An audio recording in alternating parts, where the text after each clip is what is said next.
Les maîtres du mystère.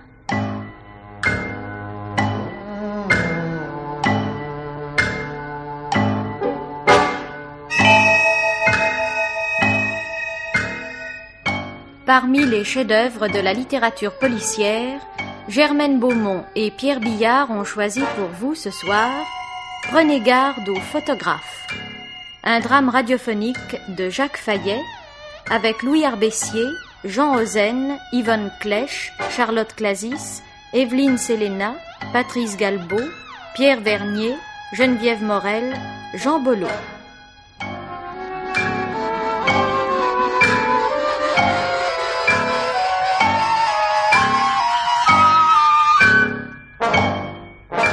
Chronique de Germaine Beaumont et Roger Régent. Chef opérateur du son, Jean Deloron. Collaboration technique, Geneviève Laureau. Assistante, Marie Vouilloux. Réalisation, Pierre Billard.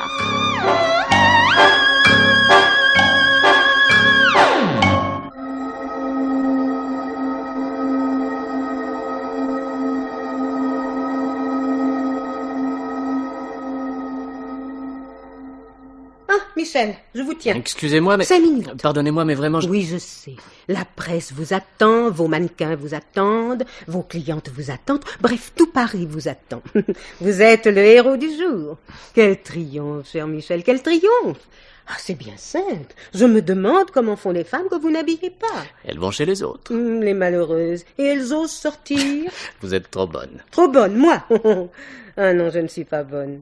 Je suis bien trop exigeante pour cela. D'ailleurs, ne vous en plaignez pas. C'est l'exigence des femmes qui donne quelque talent aux hommes.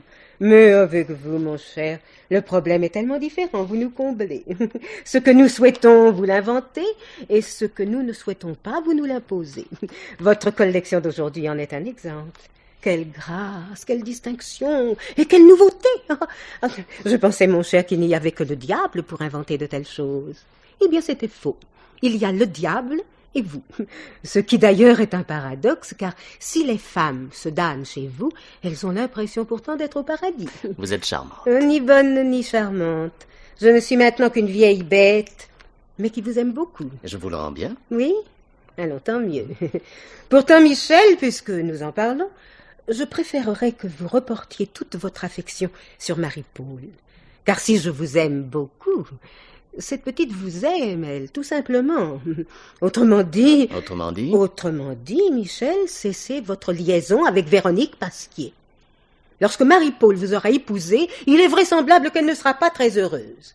Il est inutile qu'en plus, elle soit ridicule. C'est ce mariage avec moi qui la rendra ridicule. Une femme qui obtient l'homme qu'elle veut n'est jamais ridicule. Elle ne m'obtient pas, elle m'achète. Puisque vous êtes à vendre. Pourquoi m'obliger à dire des choses désagréables? Vous avez un talent énorme, c'est certain. Mais sans moi et sans Marie-Paul, qui l'aurait su, hein? Vous voyez bien. Votre maison de couture nous a coûté très cher. Si cher que seule, je n'aurais pas pu vous commanditer. Et sans Marie-Paul... Marie-Paul, toujours Marie-Paul. Elle est si charmante. Et puis, elle a 18 ans. La belle affaire. Si vous considérez qu'elle a 18 ans et qu'en plus elle est riche... L'affaire n'est pas mauvaise. J'oserais même dire que pour vous, elle est bonne. C'est curieux. Dès que l'on leur parle d'argent, les hommes du monde deviennent grossiers. Ne pourrions-nous parler de cela à un autre moment? Votre journée est mal choisie. Vous avez votre cocktail et moi je dois passer à l'atelier. Ah, les chères petites, comme elles seraient déçues de ne pas vous voir. Et on les appelle des petites mains. Je gage, Michel, que la plupart d'entre elles rêvent de mettre leurs petites mains dans une des vôtres et de l'y laisser. Vous êtes irrésistible. Mais vous avez raison. Parlons de tout cela demain. Chez moi, à midi, ça va? J'organise un déjeuner. Oh! Intime, rassurez-vous. Véronique, son mari naturellement, Bernard, le parrain de Marie-Paul, Marie-Paul et moi-même. Vous voyez, presque une réunion familiale. Entrez. Comment, Stéphane? Vous étiez là? Je ne vous ai pas vu. Mes hommages, madame. Bravo, Michel. Sachez, madame, que j'assiste à toutes les collections de Michel. J'ai toujours admiré l'amitié qui lie deux hommes. C'est un privilège que les femmes ignorent. Sitôt que deux femmes se connaissent, la première s'invente 1000 raisons d'envier la seconde. Et la seconde se croit obligée d'épater la première. L'amitié de deux femmes cède toujours le pas à l'esprit de compétition. Enfin, nous sommes comme nous sommes. Et c'est bien pour cela que l'on vous aime. Quel flatteur, ce Stéphane. Mais vous avez raison. Nous adorons être flattés. Oui, même à mon âge. Surtout, devrais-je dire, car c'est à mon âge qu'on est tenté de croire aux compliments. À 20 ans, ils sont agréables. Plus tard, ils sont nécessaires. Oh, mais j'allais oublier. Vous êtes libre demain pour le déjeuner, Stéphane? Mais oui. Alors, je vous attends à midi chez moi. Avec joie. Il y aura une surprise. Oui. Oh, tant pis. À vous, je l'ai dit déjà. Les surprises ne sont amusantes que si on les connaît.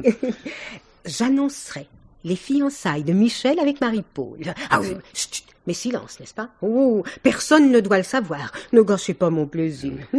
Eh bien, là-dessus, je me sauve. À demain, Stéphane. Au revoir, Michel, madame. je vous embrasse. À demain.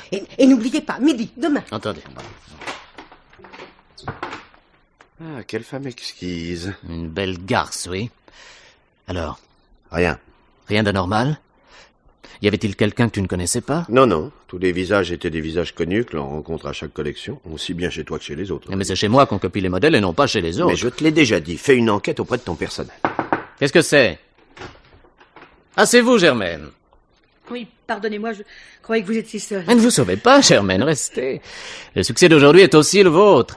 Vous connaissez mon ami Stéphane? Monsieur? Quant à toi, Stéphane, je ne te présenterai pas Germaine. Germaine, c'est l'âme de la maison. Oh. C'est trop peu dire, Germaine, c'est la maison. Vous partez demain matin? Oui, demain matin très tôt. Vacances? Ah non, commerce. Germaine va à Bruxelles conclure des marchés avec les grandes maisons belges.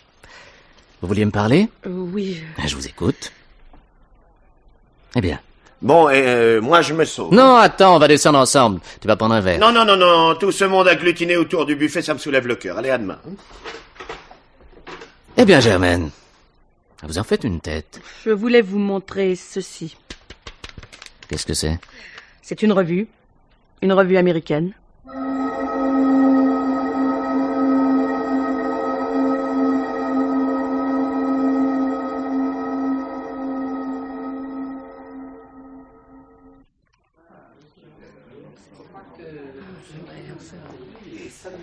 Il va être 1 heure. Ça, vraiment, il exagère. Stéphane! Oui. Stéphane! Voilà. Soyez gentil, mon cher. Appelez Michel chez lui. S'il y est encore, dites-lui que nous l'attendons. Bien, j'y vais. Quel mal vous donnez, ma tante. Michel ne viendra pas. Oh, ben, ce serait un comble. D'abord qu'on s'est tu. Il n'a pas envie de venir, c'est tout. Marie-Paul, tu n'es qu'une enfant. Mais tu feras une femme charmante. Ah, Michel a de la chance. Je ne serai jamais la femme de Michel. Ah non? Et pourquoi cela, je te prie? Parce qu'il ne m'aime pas, ma tante. Et alors? Tu ne seras pas malheureuse puisque tu n'es pas dupe. Un homme averti en vaut 2, ma chère, mais une femme avertie en vaut 4. Eh bien, Stéphane, l'avez-vous eu? Oui, oui, j'ai appelé à son appartement. Alors? Il prend seulement son bain, il arrive. Ah. Il me prie de l'excuser auprès de vous, mais il était fatigué, il s'est réveillé tard. Il a été pris pratiquement tout le temps par le téléphone depuis son réveil. Oui, enfin, le tout est qu'il vienne. Oui. Tenez compagnie à Marie-Paul, Stéphane. Je vais délivrer ce pauvre Bernard qui est aux prises avec Véronique. Avez-vous remarqué son teint, Stéphane? Elle est blafarde, la pauvre. Mais rassure-toi, Marie-Paul, le teint de Véronique en est la preuve. Michel viendra. Allez boire un verre, mes enfants. Il ne viendra pas, n'est-ce pas? Mais si, il viendra. C'est surtout auprès de vous qu'il m'a demandé de l'excuser. C'est très gentil de mentir, Stéphane. Mais vous n'êtes pas très convaincant. Si seulement ma tante n'avait pas invité Véronique. Oh, cela lui aurait gâché la moitié de son plaisir. Vous n'allez pas lui reprocher cette joie anodine. Une femme qui n'est plus en âge d'avoir des aventures s'intéresse toujours aux aventures des autres. C'est très compréhensible. Mais moi, je ne le comprends pas. Vous avez 18 ans, Marie-Paul. Ta tante est merveilleuse, Marie-Paul. Elle m'a délivré de Véronique juste au moment où je cherchais une échappatoire. Tu es pâle. Tu es malade? Non, non, parrain. Est-ce parce que Michel se fait attendre? Michel ne viendra pas. Allons, allons, en voilà une idée. Bien, je vais vous chercher à boire. Scotch aussi pour vous, monsieur? Oui, merci, Stéphane. On n'est pas plus discret. Qu'est-ce qui ne va pas, Marie-Paul? Je ne sais pas, parrain. J'ai de l'angoisse. Ma tante n'aurait pas dû inviter Véronique. Si vous saviez comme elle me regarde, si elle le pouvait, elle me tuerait. Comme tu es jeune, Marie-Paul. Si Véronique devait tuer quelqu'un, ce n'est pas toi qu'elle tuerait, c'est Michel. Ça, c'est inouï. Inouï. Voilà 2 fois que j'essaie d'appeler Michel, et 2 fois, ça sonne occupé. Ma parole, on dirait qu'il a décroché. Mais il en serait bien capable. Quel mufle. Allez, commençons sans lui. À table. À table.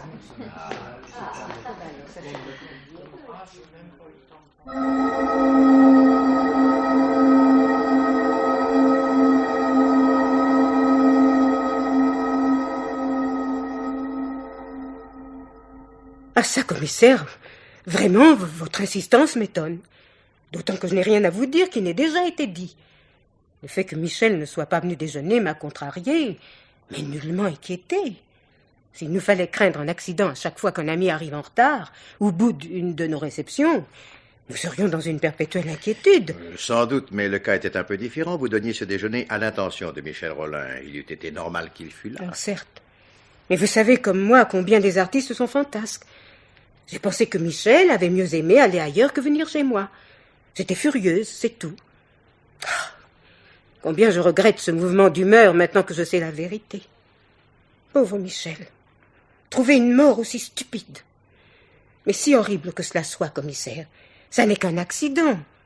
Aussi votre enquête est-elle, comment dire, choquante, pour ne pas dire plus. Elle est tout à fait normale, au contraire. Michel Rollin a été trouvé il y a 1 heure dans sa baignoire, tenant dans sa main droite le récepteur de son téléphone. Il semble donc, à première vue, qu'il soit décédé à la suite d'une électrocution.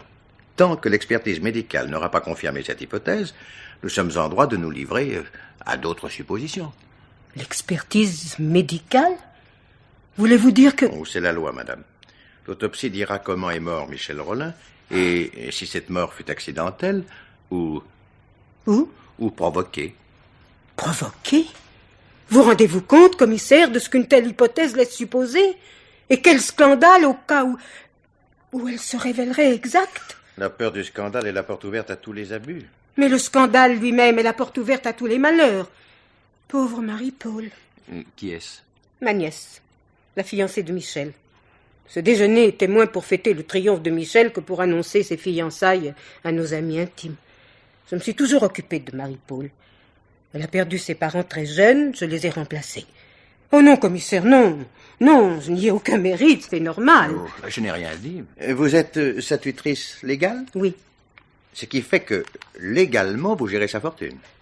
Oui. Importante, cette fortune? Voyons, commissaire, à notre époque, qui peut se vanter de posséder une fortune importante?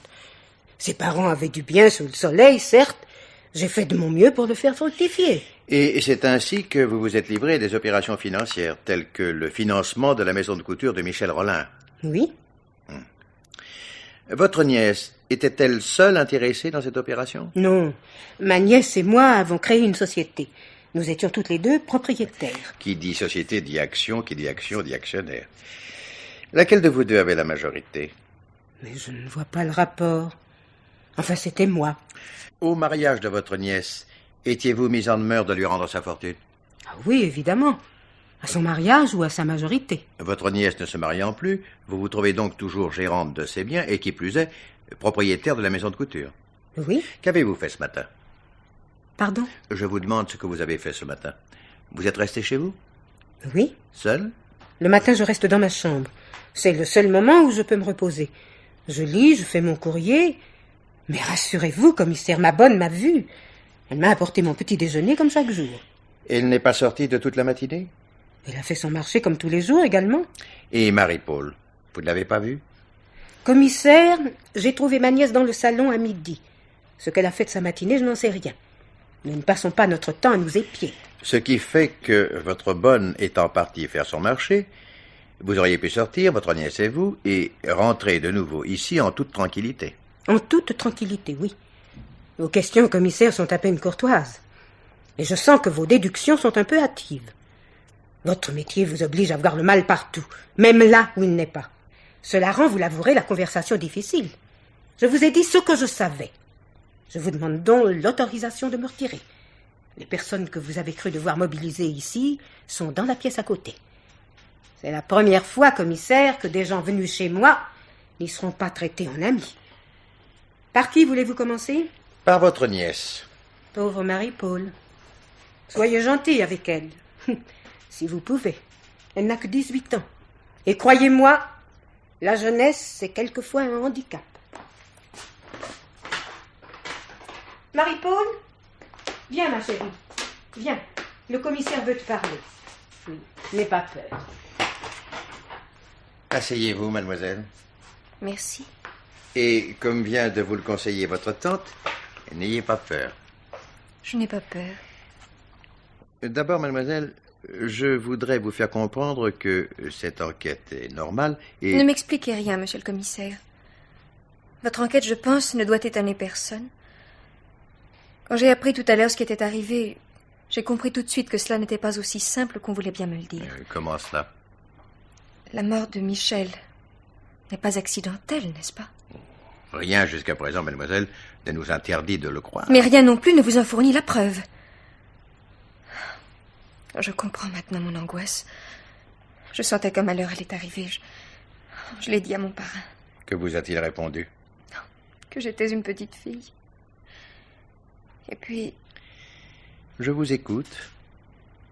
Il m'a dit que si un malheur devait arriver, ce n'est pas à moi qu'il arriverait, mais à Michel. À quel sujet vous a-t-il dit cela? Je ne peux pas vous le dire. Sans doute a-t-il dit ça en l'air, mais maintenant... Vous devez me répondre. Au sujet de Véronique Pasquier. C'est une amie de ma tante et c'était aussi... Oui? La maîtresse de Michel. Vous étiez au courant? Qui ne l'était? La notoriété même de leur liaison la rendait légitime. Et vous deviez vous marier avec Michel Rolin. La date était-elle fixée? Non. Mais je ne me serais pas mariée avec Michel. Pourquoi? Pour se marier, monsieur le commissaire, il faut être deux. N'aimiez-vous pas Michel? Si. Et lui? Je viens de vous répondre, monsieur le commissaire. Pour se marier, il faut être deux. Hier après-midi, avez-vous assisté à la présentation? Non. J'avais un cours. Un cours de quoi? Mon cours de dessin, rue Blanche, j'y vais 3 fois par semaine. Et après? Après, je suis rentrée directement ici. J'ai passé la soirée avec ma tante. Et ce matin? Rien. Ou des choses si insignifiantes que je ne me souviens pas. Ah si! Si, je suis allée au bois promener le chien. Je suis rentrée vers 11h30 pour me changer. Vous êtes resté longtemps au bois? Je ne sais pas. 1 heure, peut-être davantage. Lorsque vous êtes rentré, quelqu'un était-il déjà arrivé? Non. Bien, je vous remercie. Vous pouvez disposer. Auparavant, je voudrais vous poser une question, monsieur le commissaire. Oui, je vous en prie. Vous soupçonnez l'un d'entre nous? Je ne soupçonne personne, mademoiselle. Mais tant que les causes de la mort de Michel Rolin ne sont pas officiellement établies... Aucune des personnes présentes ou déjeuner n'a pu tuer Michel. Stéphane l'a eu au téléphone à 1 heure. Personne n'est arrivé après 1 heure? Non. C'est Véronique qui est arrivée la dernière, mais il était 12h30. Pourtant... Oui? Elle était toute pâle. Mais ce n'est pas moi qui l'ai remarqué, c'est ma tante. Oui, je sais, je ne devrais pas vous dire tout ça. Mais je ne peux pas m'en empêcher. Je ne la déteste pas, mais elle me fait peur. Peur? Peur, oui. Elle est très belle. Elle est brillante. J'avais toujours su que je ne lui reprendrais pas Michel. Vous teniez beaucoup à votre mariage? Non, je tenais à l'amour de Michel. Pour moi, ce mariage n'était pas nécessaire. C'est à ma tante qui l'importait. Et entrez. Bonjour, patron. Bonjour, mademoiselle. Je vous dérange, patron? Non, Maxime. J'ai terminé avec mademoiselle Marie-Paul. Puis-je me retirer? Je vous en prie.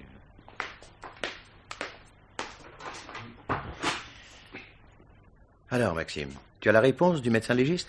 Pas encore, non. Il a dit qu'il téléphonerait ici, je lui ai donné le numéro. Donc rien de nouveau? Non, enfin, rien d'officiel. Ça veut dire ça, rien d'officiel. Hein? Ben voilà. Quand la femme de ménage de Michel Rolin nous a appelés tout à l'heure, après avoir découvert le corps, il y a une chose qui m'a troublé. Un détail. Oui, lequel? Le téléphone. Michel Rolin tenait le combiné dans sa main droite. Vous l'avez vu comme moi? Ben oui. Oui, alors? Eh bien, le combiné est en ébonite. C'est possible, oui. Oui, c'est même certain. Et l'ébonite, c'est un isolant. C'est connu. Donc le courant électrique ne passe pas. Alors pour que Michel Rolin ait été électrocuté, il aurait fallu que sa main soit en contact avec les 2 petits morceaux de métal sur lesquels repose le combiné. Ou encore que son doigt soit engagé dans le cadran qui lui aussi est en métal. Autrement dit, et d'après mes déductions, Michel Rolin n'est pas mort électrocuté. Ce qui voudrait dire qu'on l'a tué et qu'on a déguisé ce crime en accident. Oh, bravo, Maxime. Quand tu t'y mets, tu raisonnes bien. Oh, mais c'est pas tout. Tu vas tomber malade. Regardez ça. Quoi? Eh ben, C'est une revue. Oui, mais pas n'importe laquelle. C'est une revue sur la mode américaine. Je l'ai trouvée sur le bureau de Michel Rollin.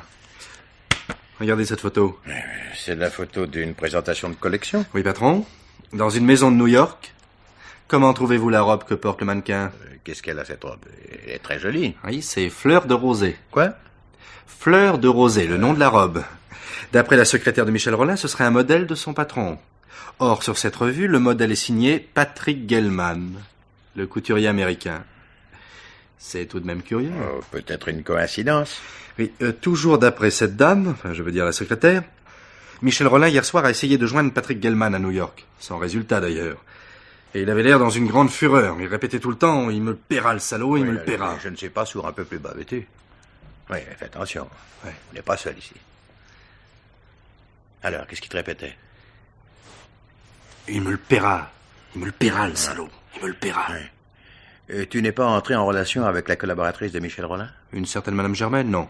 Non, elle est partie ce matin pour Bruxelles pour régler des affaires. Elle ne doit rentrer que demain. Ouais. Donc, d'après toi, le mobile du crime serait la peur. La peur du scandale, en tout cas, oui. Et voilà comment je vois les choses, moi. Quelqu'un copie les modèles créés par Michel Rollin et les vend aux couturiers américains. Michel est mis au courant, enfin, admettons qu'il découvre qu'il copie, il menace son plagiaire, celui-ci prend peur et tue Michel Rollin. Vous avez une autre idée? Je reconnais que ton mobile est bon.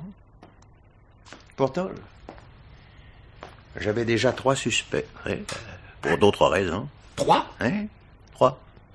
3 femmes. D'abord la tante, que la mort de Michel rend pratiquement propriétaire de la maison de couture et qui, en outre, conserve la fortune de sa nièce pour un certain temps encore. Puis Marie-Paul, qui aimait Michel Rollin et que la jalousie aurait pu pousser à cet acte désespéré. C'est la jalousie encore qui rend suspecte Véronique Pasquier, la maîtresse de Michel Rollin. Elle a pu s'opposer au mariage de son amant et le tuer à la suite d'une discussion. Elles n'ont aucun alibi? Pour la matinée, Marie-Paul et sa tante n'en ont pas, mais nous savons que Michel Rollin est mort après 1 heure. C'est après cette heure-là qu'il nous faut chercher. Mais admettons un instant que ton idée de plagiat soit exacte. Ça ne peut être la tante, car étant propriétaire de l'affaire, c'est elle qui y perdait le plus. D'autre part, la petite Marie-Paul aimait trop Michel pour le trahir de cette façon. Alors, Véronique Pasquier? Il faut reconnaître que les relations qu'elle entretenait avec Michel Rollin la plaçaient mieux que personne pour avoir des détails en première main sur ses travaux. Mais alors, il faudrait admettre qu'elle ait eu un complice, puisque Michel Rollin est mort après 1 heure, et qu'à cette heure-là, Véronique était ici avec les autres. Alors, patron? Alors rien, Maxime. Continuons l'enquête. Il n'y a que le légiste qui pourra nous apporter une certitude. Eh bien, non, laisse-moi cette photo. Voilà. Et puis, demande au parrain de la petite de venir me voir. Il est dans la pièce à côté avec les autres. Bien. Qui est le parrain de cette demoiselle? C'est moi, monsieur. Entrez, monsieur. Commissaire Frémont vous reçoit tout de suite. Entrez, monsieur, entrez. Bonjour, monsieur. Monsieur? Je m'appelle Bernard Lancet, je suis le parrain de Marie-Paul. Profession? Sans profession. C'est vous dire si je suis occupé. Occupé de mes intérêts d'abord, mais mon notaire s'en charge 1000 fois mieux que moi. Aussi, je partage mon temps entre mes amis, qui sont nombreux, et les merveilles que nous dispense le monde. Croyez-moi, ces merveilles sont légion, même si nous les nions quelquefois. Nous sommes tellement ingrats. Si je vous comprends bien, vous voyagez. Oui, beaucoup, et pour mon plaisir, ce qui est à mon avis la seule manière de le faire. Pour moi, qui suis un amateur de vieilles pierres, les voyages sont une intarissable source de joie. Rome, Athènes, Vienne, Salzbourg, Dresde, Varsovie, Moscou, l'Espagne, vous voyez, c'est inépuisable. Et l'Inde aussi, bien sûr, et le Japon. Et l'Amérique, New York. New York. Quelle drôle d'idée, monsieur le commissaire. L'Amérique? Non, je ne suis pas tenté par un pays qui n'a pas d'histoire. Le Mexique, à la rigueur. Mais je ne crois pas que votre propos soit de discuter sur les mérites d'une civilisation. Que voulez-vous savoir? Si tant est que je puisse vous apprendre quelque chose. Comme tout le monde ici, j'ai connu tout à l'heure l'horrible nouvelle. Et j'ai reçu votre convocation. Où étiez-vous hier après-midi? Chez moi. Seul? Seul, oui. En compagnie de mes livres. C'est, je le pense sincèrement, la meilleure compagnie qui soit. Insuffisante, il est vrai, pour vous fournir un alibi. Puis un couple d'amis est venu me chercher, nous avons passé la soirée ensemble. À quelle heure êtes-vous arrivé ce matin? Vers midi. Vous êtes venu à pied? À pied, oui. Oh. J'aime trop Paris pour prendre une voiture, on ne voit plus rien. D'ailleurs, j'habite à 10 minutes d'ici, à peine. Pourquoi avez-vous dit à votre nièce qu'un malheur pourrait bien arriver à Michel Rollin? Ah, elle vous l'a répété. J'ai pensé depuis à cette phrase que j'avais dite en l'air sans y faire attention. Je ne lui trouve d'autre explication que le souci de rassurer Marie-Paul. Je reconnais que c'était maladroit. Les jeunes filles ont une telle imagination. Ma nièce s'était mis dans la tête que Véronique Pasquier la regardait avec des yeux assassins. Si votre présence ne donnait à ce mot un caractère dangereux. Aviez-vous aussi cette impression? Monsieur le commissaire, deux femmes se regardent rarement avec aménité, mais lorsque de surcroît ces deux femmes aiment le même homme, il leur faudrait de l'héroïsme. Approuviez-vous le projet de mariage entre votre nièce et Michel Rollin? À vrai dire, je n'approuve pas le mariage en général. Pour peu que la fidélité s'en mêle, il me semble que le mariage doit interdire bien des joies diverses et inattendues. Mais dans ce cas particulier, on ne m'avait pas demandé mon avis. Oui, alors je change ma question. Sans l'approuver pour autant, accordiez-vous à ce mariage quelques chances de réussite? Monsieur le commissaire, s'il fallait présager de la réussite d'un mariage, la plupart des gens resteraient célibataires. Mais je crois que celui-ci avait certaines chances d'être durable. Ma nièce aurait aimé aveuglément son mari, et ce dernier aurait éprouvé pour sa femme un sentiment raisonnable, enfin, disons raisonné. La reconnaissance et l'intérêt auraient remplacé avantageusement la passion. Les jeunes gens actuels perdent souvent de vue que le mariage est une institution, et comme à toutes les institutions, il ne faut pas trop demander pour ne pas être déçu. Suiviez-vous les collections de Michel Rollin? Non, c'est au contraire un spectacle qui me déprime. Sans doute est-ce mon âge qui veut cela, mais j'en suis resté à trouver la femme bien habillée lorsque l'œil ne découvre d'elle que le bout de sa chaussure. L'art du couturier consiste à la dénuder davantage. Le génie semble résider dans l'économie du tissu. Et il est paradoxal que cela coûte si cher. C'est tellement vrai qu'aucun peintre actuel ne s'aviserait de peindre une femme en pied. Le manque de ligne, sans doute. Et c'est pourtant la ligne qui fait la silhouette. Mais, monsieur le commissaire, encore une fois, je vous fais sortir de votre sujet. J'ai le sentiment que je ne vous ai pas été utile à grand-chose. Mais je ne savais rien de la vie de ce pauvre Michel. Je m'intéresse très peu aux autres, par égoïsme peut-être, ou par souci d'économiser le temps qui me reste à vivre moi-même. Vous pouvez vous retirer, monsieur. Je vous remercie. Non, passez, je vous en prie. Voilà. Madame Véronique Pasquier, s'il vous plaît. Entrez, madame. Mon mari m'a prié de l'excuser auprès de vous, monsieur le commissaire. À cette heure-ci, il est à son usine. Il viendra plus tard, si vous le jugez toujours utile. Puis-je m'asseoir? Oh, j'allais vous envoyer. Madame, cette enquête... Oui, je sais, monsieur le commissaire. Votre enquête doit définir si la mort de Michel est accidentelle ou si elle ne l'est pas. Elle ne l'est pas. Pourquoi cette certitude? Vous avez découvert Michel dans sa baignoire, n'est-ce pas? Le téléphone à la main. C'est exact, oui. C'est invraisemblable. Le téléphone était dans la chambre de Michel. Bien sûr, il pouvait tirer l'appareil jusqu'à la baignoire, mais il ne le faisait jamais. N'allons pas par quatre chemins, monsieur le commissaire. Je n'aurai pas la sottise de vous cacher ce que vous devez savoir. Je connaissais très bien les habitudes de Michel. Souvent, je lui téléphonais sachant qu'il était chez lui, mais quand il était dans son bain, il ne me répondait jamais. Il me rappelait lui-même quelques minutes après.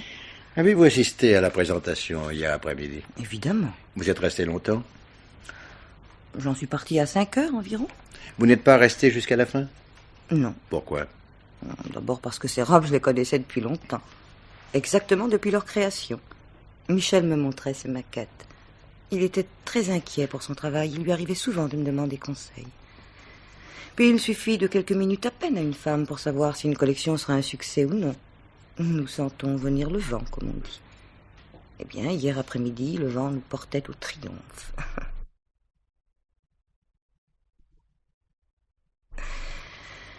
Ensuite, je suis allée à un vernissage, je suis passée chez moi changer de robe, et enfin, je me suis rendue à l'usine chercher mon mari. Nous sommes allés dîner chez des amis à Saint-Germain-en-Laye. Vous habitez loin d'ici? Non, tout près. Michel Rollin aussi? Tout près également, oui.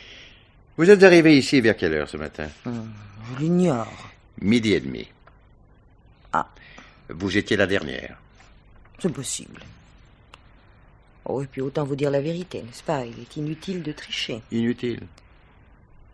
Je suis allée chez Michel. À quelle heure? À 11h. Il m'avait téléphoné pour que je passe le prendre. Nous devions venir ici ensemble. Il devait me dire des choses importantes qu'il ne pouvait me confier par téléphone. Il avait l'air contrarié. Quelle chose? Je ne le saurais probablement jamais, monsieur le commissaire. J'ai sonné, j'ai frappé, mais il n'était pas là. Ou alors... Ou alors? Rien. Il ne m'a pas répondu. Pourquoi ne vous aurait-il pas répondu? Oh, j'ai songé. Il y a deux solutions. Ou il ne voulait pas me répondre, mais il n'avait aucune raison d'agir ainsi, puisque je venais à sa demande. Ou il ne pouvait déjà plus me répondre. On l'a joint au téléphone à 1h. Je l'ignorais. Vous saviez qu'il projetait d'épouser Marie-Paul? Que l'on projetait de lui faire épouser Marie-Paul, oui. Il me l'avait dit. Ce mariage allait changer beaucoup de choses pour vous. Rien. Rien. Cependant, votre... Dites-le, monsieur le commissaire. Ma liaison avec Michel. Non. Ça n'aurait rien changé. J'étais bien mariée moi-même. Depuis longtemps? Quelle importance. Je vous en prie, répondez-moi. Depuis 20 ans. Votre mari savait-il? Oui. Je n'ai jamais su dissimuler.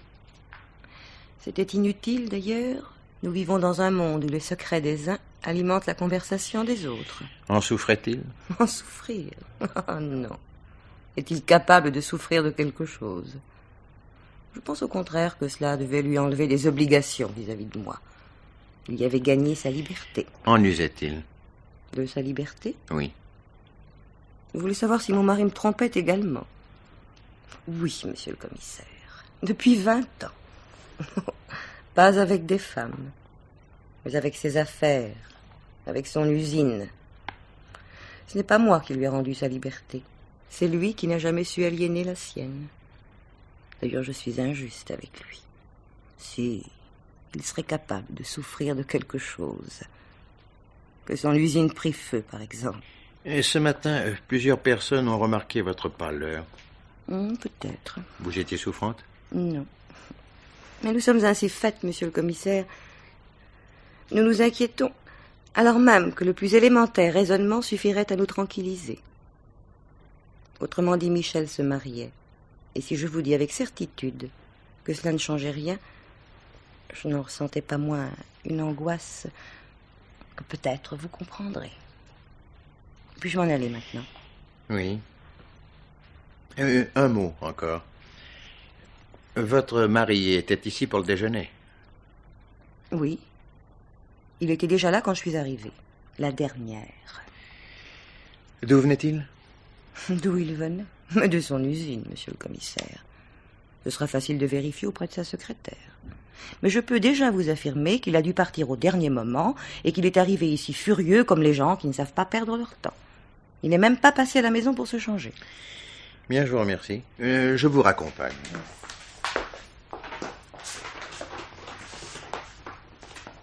Ah, patron. J'attendais que vous ayez terminé, le légiste a téléphoné. Tais-toi. Mais... Je t'en prie.